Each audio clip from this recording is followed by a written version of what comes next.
अभी इसके बाद सब बाद में, हम लोग मेहमान नहीं है भाई, अभी मेहमान नहीं है भाई, सीधे लोगों के लिए। रेडी है? जय हिंद, जय भारत। रेबल सदानंद पति, सलाम वालेकुम, सलाम वालेकुम। आप लोगों के बीच अपनी धरती में छोटा सा मेरा परिचय है, बागी के तौर पे जाना जाता हूं, रेबल सदानंद पति। और अपने बारे में कुछ नहीं बोलूंगा, केवल एक ही बात कहूंगा कि मेरे दादाजी नेताजी सुभाष चंद्र बोस के साथ संस्थापक सदस्य थे। बहुत लंबी उम्र जेल में बिताई उन्होंने, और मुझे लगा था आजादी मिलने के बाद शायद जेल की यात्राएं बंद होगी, लेकिन बड़ा खुशनसीब हूं कि 45 साल की उम्र में 23 बार जेल की हवा खा चुका हूं और मजा आ गया। मैं आपको ये बताऊं, उम्मीद नहीं थी कि गोल्ड मेडलिस्ट होने के बाद जेल का सफर करूंगा। सोचा था कि इंटरनेशनल जाऊंगा, विदेश जाऊंगा, रहा भी ऊपर वाले के फजल से।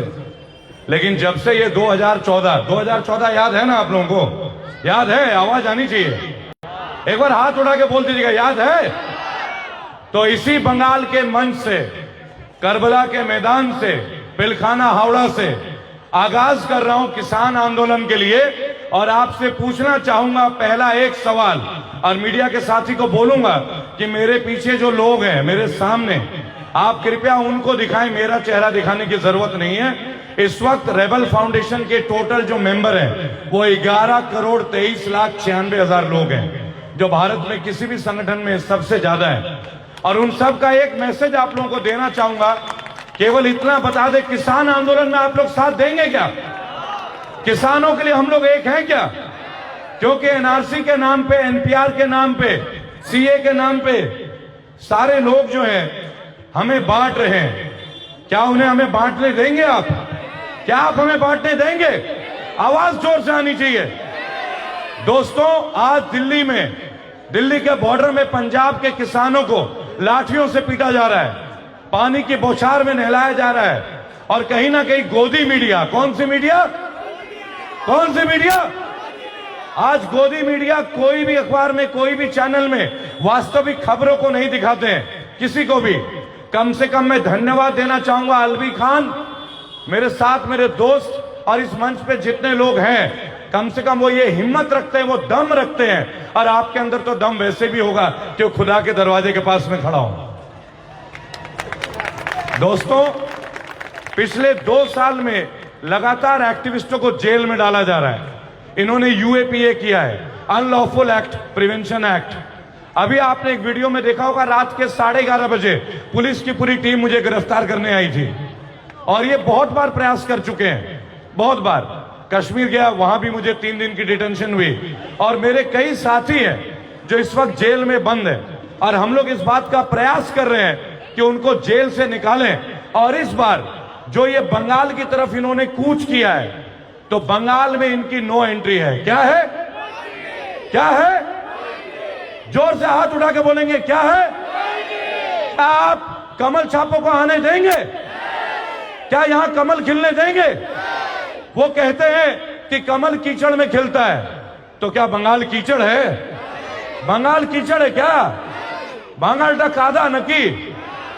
यहां पे जोबा फूल है, बेली फूल है, रजनीगंधा है, सालुक फूल है, और यहां तो कमल भी पानी में खिलता है, कीचड़ की जरूरत है नहीं। दोस्तों, एक बार जोरदार बंगाल की जनता के लिए तालियों से अभिवादन करें, वीर बंगाल की भूमि के लिए। मैं यहां किसी पॉलिटिकल पार्टी का नुमाइंदा नहीं हूं, लेकिन मैं नुमाइंदा हूं अपने मुल्क के आवाम के लिए। मैं बात करता हूं टीके से, मैं बात करता हूं टोपी से। और मैं एक बात सबसे पहले बोलना चाहूंगा, अगर पसंद आए तो बाद में ताली बजा देना।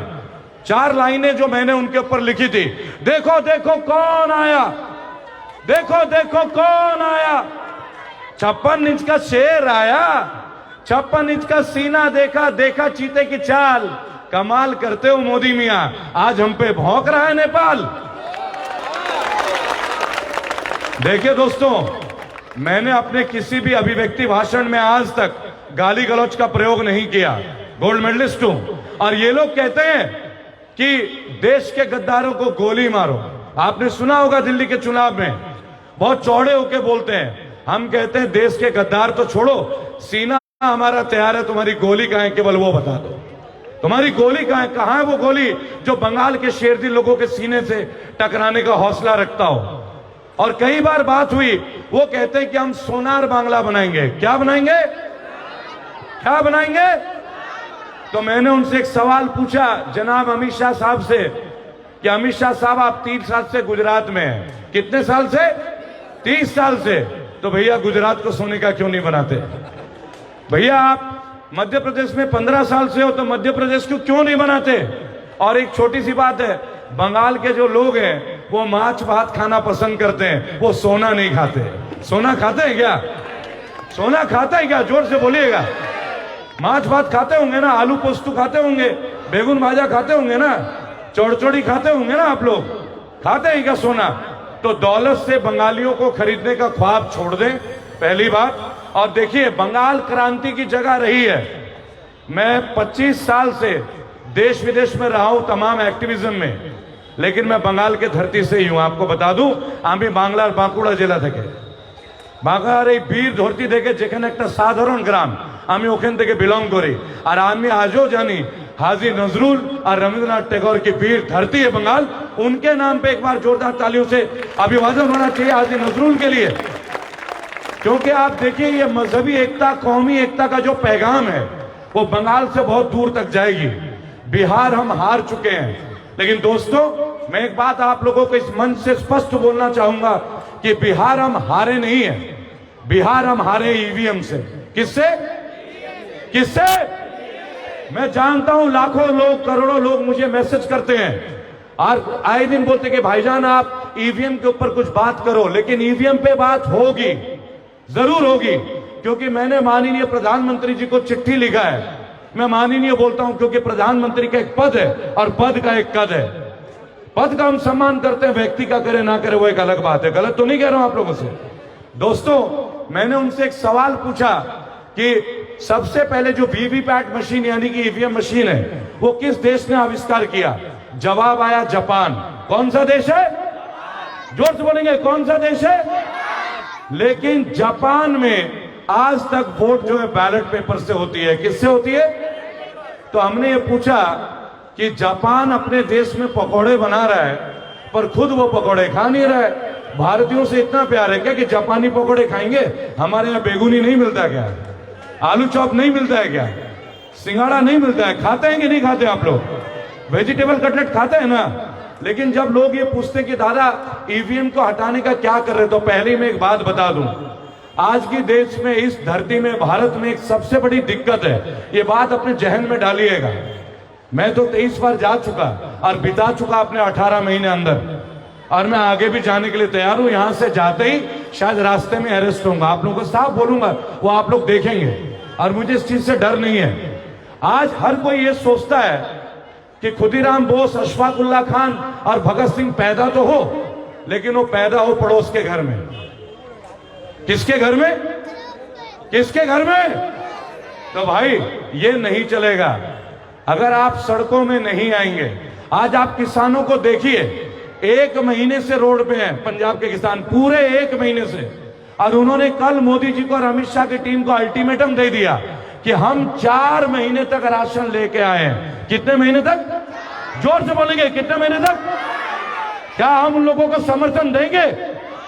क्या हम किसानों के साथ हैं? क्या बंगाल किसान के साथ है? क्या हिंदू मुस्लिम एकता एक साथ है? क्या किसी हिंदू को मुसलमान से खतरा है क्या? किसी मुसलमान को रेबल सदानंद से खतरा है क्या? तो ये खतरा है किसे? मोदी को। देखिए हम पकोड़े खाएंगे जरूर, जाइए मोदी जी से कह दीजिए हम पकोड़े खाने को तैयार हैं। अगर वो इस करबला के सामने चौराहे पे, जहां मैं अभी देख रहा था पकोड़े पालक वाले बिक रहे थे, वो यहाँ आके खुद बनाएंगे तो उनके हाथ की चाय भी पी लेंगे। लेकिन मैं उस आदमी के हाथ का चाय नहीं पीऊंगा जो कभी स्टेशन पे चाय बेचता था और आज वो चाय वाला स्टेशन बेच रहा है। आज वो चाय वाला स्टेशन बेच रहा है। और मैंने विभिन्न मंचों में एक बात आप सबसे कहा है दोस्तों, अच्छा काम करेंगे तो कैमरे की जरूरत नहीं है, अच्छे काम तो करे जाते हैं। हमारे गुरुदेव रविंद्रनाथ टैगोर जीवन में बहुत कुछ कुर्बानियां दे बैठे। ये लोग स्वामी विवेकानंद को अपना गुरु मानते हैं। किनको मानते हैं? जबकि बंगाल उनको जन्म देता है, वो हमारे दिल में बसते हैं। तो किसी बंगाली को या हिंदू या मुसलमान की बात नहीं होगी। मैंने हमेशा बोला, वो हिंदू क्या जिसके दिल में एक मुसलमान ना बसता हो, और वो मुसलमान क्या जिसके जहन में एक हिंदू ना रहता हो। देखिए दोस्तों, बहुत बड़े तैयारी के साथ ये बंगाल आ रहे हैं। एकमात्र राज्य है भारत का बंगाल जो आज तक एक है। हम दुर्गा पूजा भी मनाते हैं, हम ईद भी मनाते हैं, आपने देखा होगा। और मैं इस मंच के माध्यम से माइनॉरिटीज, वो लोग कहते हैं माइनॉरिटीज, मैं कहता हूं मेरे साथी मुसलमान भाई और मेरे हमसफर, आप सबसे एक बात बोलूंगा। एक बहुत पुरानी कहावत है, हम अपनी दुश्मनी बढ़ाते चले गए, हम आपसी दुश्मनी बढ़ाते चले गए, अपनी दोस्ती घटाते चले गए। वो गुजराती तो आके वार करके भी चला गया, हम ज्योतिषी को हाथ दिखाते रह गए। ये मौका मत आने दीजिए। मुल्क बहुत बेसब्री से बंगाल को देख रहा है। ताजा ताजा उदाहरण बिहार का है। मैं इस मंच के माध्यम से ओवैसी जी से एक विनती करूंगा, तमाम मंचों से मैं उनसे विनती कर रहा हूं कि अगर आप बंगाल आना चाहते हैं तो विपक्ष के तौर पे ना आए। अगर आप बंगाल के लिए कुछ करना चाहते हो ओवैसी जी, एकजुट हो जाइए। यहां मुस्लिमों का वोट विभाजित मत होने दीजिए, क्योंकि जंग बहुत बड़ा है। आप आइए, आपका भी स्वागत है। बंगाल बहुत बड़ी जगह है। बंगाल अपने आप में एक सागर है जहां कोई भी एक बाल्टी पानी लेके जा सकता है। हाँ कि नहीं भाइयों? गलत तो नहीं कर रहा हूं भाइयों। लेकिन जो भी उनके समर्थक है, जो भी दीदी के समर्थक है, मेरी तमाम लोगों से एक ही गुजारिश होगी, बिहार में जो हुआ वो बंगाल में मत होने दीजिए। तेजस्वी जी ने पूरी मेहनत की, पूरी मेहनत को पानी मिला दिया एक शख्स ने। अगर वो सीटें नहीं बटी होती तो शायद हम जीत रहे होते। हम बंगाल में नहीं होने देंगे।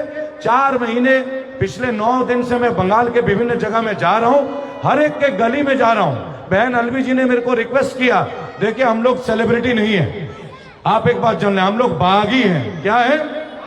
और बंगाल की तो धरती ही बगावत की है। यहां अंग्रेजों के दांत खट्टे हुए। आपको याद होगा बहादुर शाह जफर के बारे में, हाथ उठा के मीडिया के साथी से मैं बोलूंगा, हाथ उठा के बोल दीजिए बहादुर शाह जफर, बहादुर शाह जफर। जनाब, उनके बारे में यह चर्चा थी कि अंग्रेज तो छोड़िए, फ्रांसीसी भी मैदान छोड़ के भागते थे। ये तो 2 गुजराती हैं, संभाल लेंगे। संभालेंगे नहीं संभालेंगे? हमें गुजरात से प्यार है, बहुत प्यार है। लेकिन मैं इस मंच के माध्यम से एक बात बताना चाहूंगा, गुजरात मॉडल बंगाल में नहीं चलेगा। आपको सोनार बांग्ला बनाने की जरूरत नहीं। बंगाल की धरती में हर बच्चा अपने आप में एक सोना है। मेरे मंच के सामने जो छोटे छोटे बच्चे हैं, ये अपने आप में एक इतिहास लिखेंगे और रचेंगे, लेकिन तब जब आप अपनी आपसी अखलाक मिटाएंगे। मैं चाहूंगा इस मंच के माध्यम से, अलवी बहन जी आप आइए मंच पे और अपने विचारों को प्रकट करें। और आप लोगों ने जो मुझे समय दिया, रेबल फाउंडेशन के 11 करोड़ 23,96,000 लोग और कम से कम 5 लाख वॉलंटियर बंगाल में आएंगे। कितने लोग आएंगे? आपके साथ कंधे से कंधे मिलाकर। हम किसी पार्टी को सपोर्ट नहीं करते, लेकिन हम बंगाल में कमल को खिलने नहीं देंगे। बंगाले कमल चलबे ना, करबो लड़बो मरबो, किंतु बंगाले कमल चलते देबो ना। जय हिंद, जय भारत।